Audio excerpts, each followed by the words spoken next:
Hello and welcome, Rebecca. Can you hear my voice? I just put it in the chat box. Yes, I can. I can hear you. Oh, super. Yeah, please be aware that this is being recorded. And so the point of today is to ask me anything. Anthony's getting his audio sorted out, and that's fine. So in the meantime, you can put some questions in the chat box, or you could just ask the question. That also works.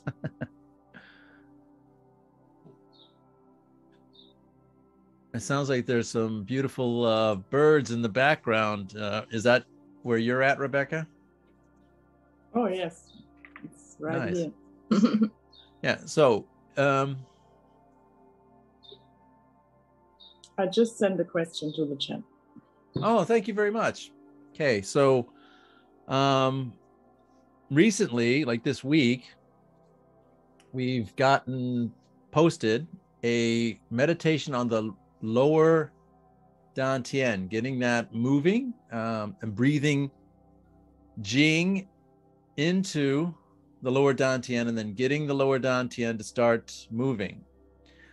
And that's a very good question. Like, where does it go from here now that we've got the lower dantian engaged and it's pulling in Jing? And for those who didn't get to read the entire thing about the process, the Jing is material around us and in us. So when we take in food, water, oxygen, these all are forms of Jing. And we can also pull in Jing kind of etherically from our environment. And the Jing is processed in the lower dantian into qi, which the body uses to maintain itself. Okay, so the Jing is refined into qi in the lower dantian.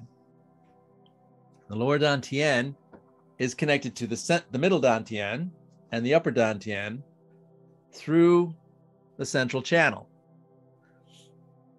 As the Jing converts to qi through the meditation and through its own natural process, that's what it's designed to do, to convert Jing into qi. As this natural process occurs, we kind of help it along by giving it more Jing to turn into qi, thereby generating more qi. This qi, as the human body's energetic system is designed, rises up the central channel to the heart dantian, the middle dantian. And the middle dantian's job is to take qi and turn that into shen, what's called shen, a refined version of qi. And this rises up the central channel to the upper dantian. So as we're going to go forward, this is our little first step, getting the lower dantian engaged, getting it moving in its counterclockwise direction, and pulling in Jing from that the body takes in, that we take in as food and water, taking the Jing, processing it into qi. There is a rotation meditation for the central dantian.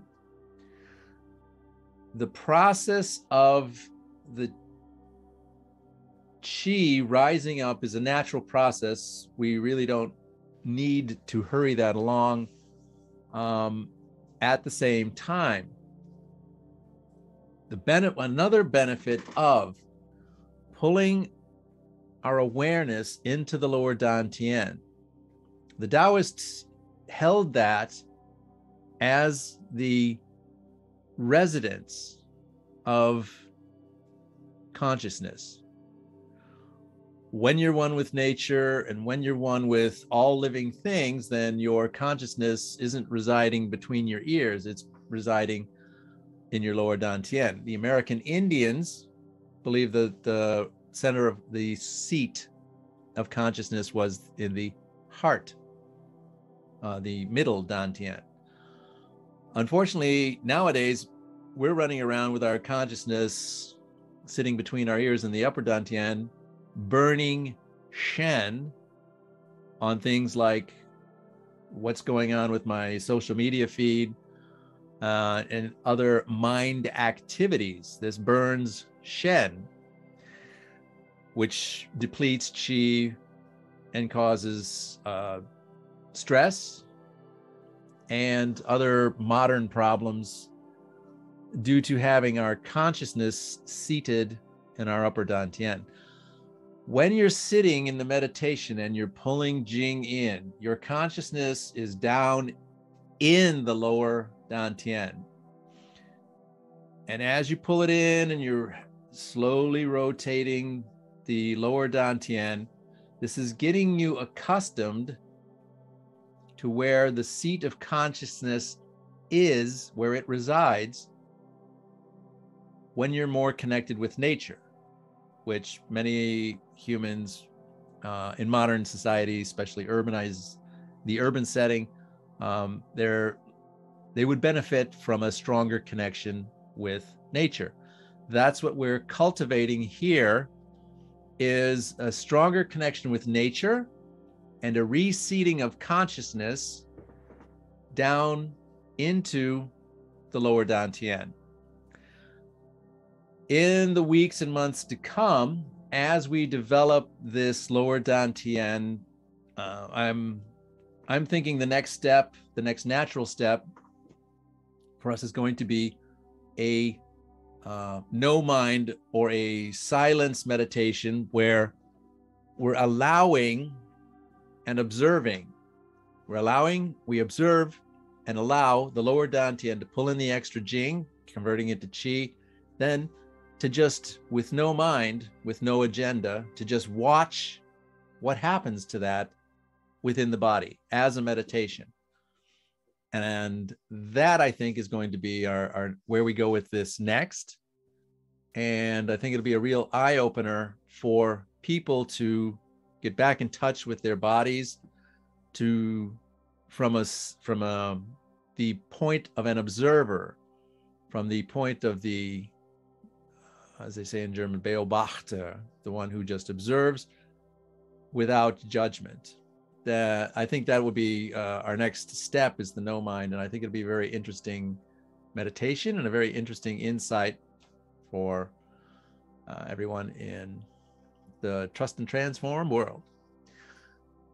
Thank you very much for the question, Rebecca. Let's get back to Anthony.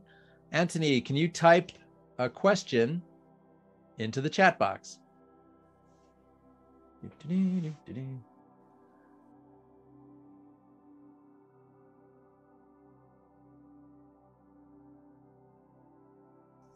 Anthony writes in, I would like to hear more of the meditations for the Kujikiri, and Mikyo. Thank you. This ties in very well with a question from another student. He sent this in because he wasn't sure if he could be here. And let me put that in the chat box.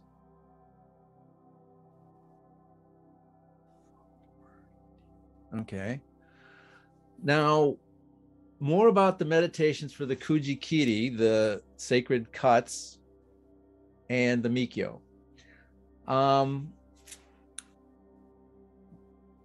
meditation that we're sharing in the Mikyo classes that are on Udemy, and all of the students here, I'd like to make them aware of those classes. What we're sharing there is to hold the mudra, let's say, for example, Rin, and chant the mantra while you're looking at the PDF of where the meridian is, And as you're holding the mudra and chanting the mantra, visualize, for example, with Rin, that's the microcosmic orbit where it runs up the back, down the front, the meridian dives into the heart, comes back out to the outside of the body, down by the perineum, up the back, and that's the microcosmic orbit that's associated with the mudra Rin. We're chanting Rin and visualizing a ball of energy, a ball of chi going following the meridian. This is one way we can meditate with the Mikyo mudras and mantras. Let me go ahead and put that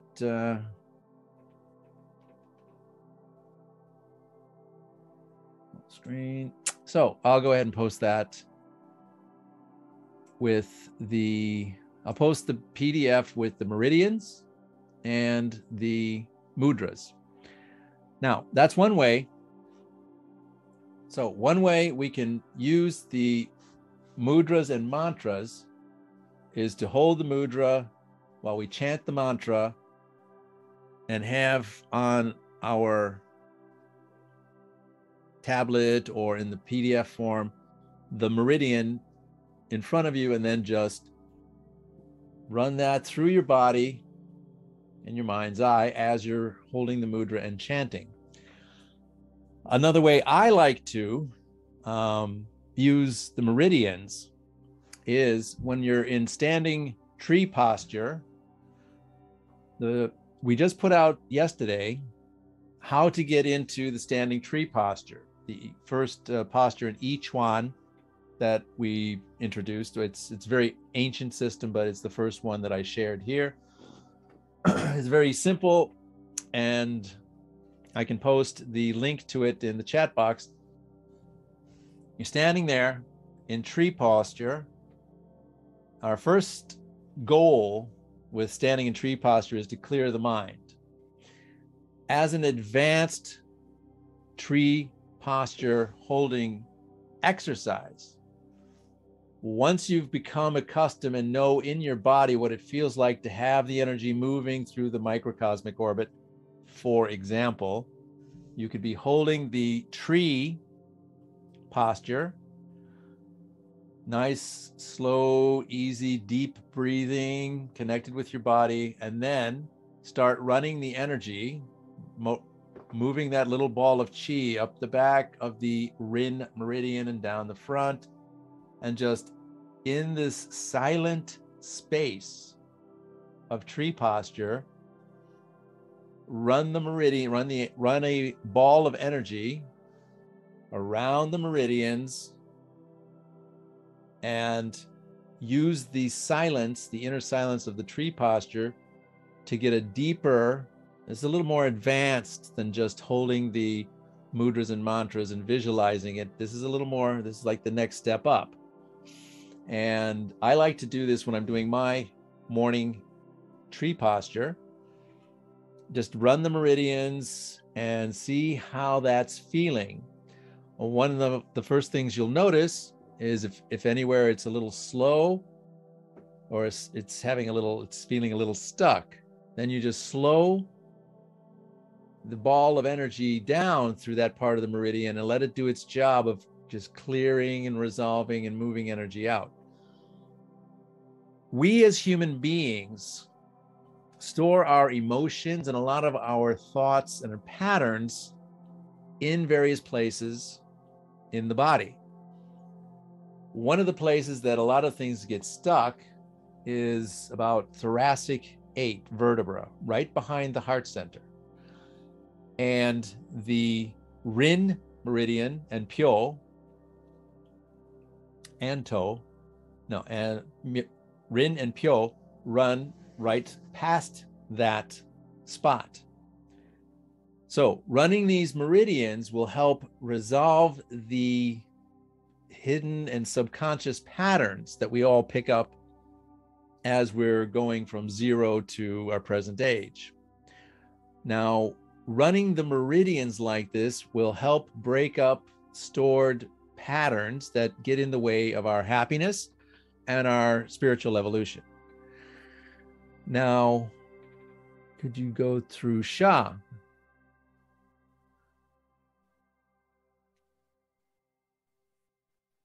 Sha is one of my favorites. Thank you for the question, Anthony. Sha is one of my favorites in that I do a lot of, when I was doing projections earlier this year, I was doing a lot of projections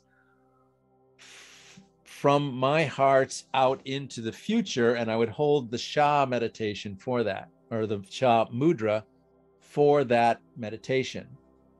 And yes, the short answer to your question is yes, you can go straight to Sha. At the same time, in the tree posture video, I recommend warming up the body before you stand in the tree posture. And it might be also well advised to just run through the meridians. Rin, Pyo, To, Sha, Kai, Jin, Retsu, Zai, Zen. Run through the whole set and then get into Sha. That would be my advice on that. So do a nice little warm up, just touch base with run a little energy through all of the meridians and then sink right into Sha. Sha is an excellent mudra and place to project out other meditations like Ho'oponopono. This is where we're sending out, we're filling our energy body with light from the source through a Sanjiao-like process. We then project it out our heart center Aka cord to a person on the stage. And I often, very often, like I think I've gone to using it all the time when I'm doing Ho'oponopono. It helps focus that energy. It helps focus that movement of light through the Aka cord from your heart center to their heart center. So using Sha, just Sha, is something I do on a fairly regular basis. And again, I'd recommend just, do a nice little warm up with running through the whole set before you settle into using Sha for your meditations. Now, let's talk about the Sha meridian. That's the girdle meridian, the belt meridian. Runs from approximately the navel around the back through the Mingmen to make a complete circle.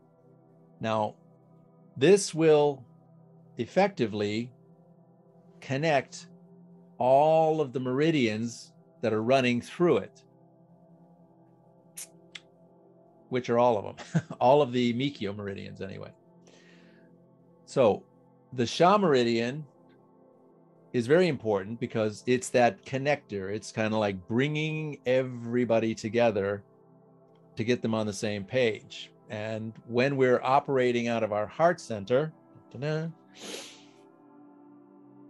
that, again, as the American Indians believe, that's where the seat of human consciousness should reside.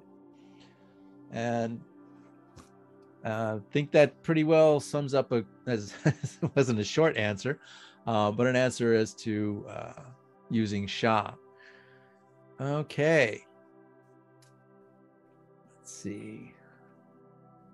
So we touched on Amon's question about the visualizations. Now, let's get back to his. The question is about visualization, and if I can choose one mudra per day to practice as an example. This is a very good way to approach it. And I encourage students to get creative and play with the mudras and mantras and the Mikyo energies. And taking one mudra and mantra as your daily meditation and just really getting deep with it before you go on to the next one and the next one, is an excellent way to gain a personal relationship, to get really intimate personal knowledge of that energy as it's moving through your body. And this, I think, is an important learning process. It's much better than watching a YouTube video. It's much better than reading about it. When you're physically present with, again, let's use Sha. When you're using Sha, you're quiet inside, and that energy is running through the belt meridian, and you're breathing deep, and you're just feeling that energy in your body, and you practice that. That is your one daily practice. This really deepens and anchors your understanding of this energy, what it feels like, and how it's moving through your body. It also allows you to see if there's a stuck place. And again, in living human life, very often we stuff things down. We don't say what we want to say. If a person had in their lives a time when their feelings got hurt, they might have stuffed it down behind their heart. And in running the Sha meridian, as an example, you would help clear that, and it would bring that to your attention. You may be doing the mudra and the mantra in your daily, in that full day practice, and this old pattern, these thoughts would come up, these memories would come up for clearing. And this is a good example of a benefit a person would receive from slowing down and taking one mudra per day and really getting deep with it, really getting intimate with it, and letting it teach you about its self, its energy, and what benefit it has for you, and teach you about yourself. Because when those patterns come up for clearing, it gives you a big aha moment. And again, with things circled and centered around the heart, there's so many things that blockages in the heart meridian and in that center. There's so many things so many effects on our behavior that can have. And when we're taking the time to slow down our practice and run that meridian and really get deep with it, that gives the body, where these patterns are stored, time to bring it up into conscious awareness for clearing. Once we clear it, then the energy's flowing freer. Freer flowing energy is a healthier body, a happier, more still mind. Now, so I would suggest or take the question, can I do it as a one mudra per day as a practice? That's actually a very good idea. Okay, well, we're a bit limited on time today. It's just 40 minutes. So I'd like to ask, are there any more questions? Again, thank you for taking the time to check in today. And if you have any other questions, just shoot them off in an email and I'd be happy to answer them. Again, thank you very much. And this was our very first Ask Me Anything. Thank you very much, and look forward to seeing you next time.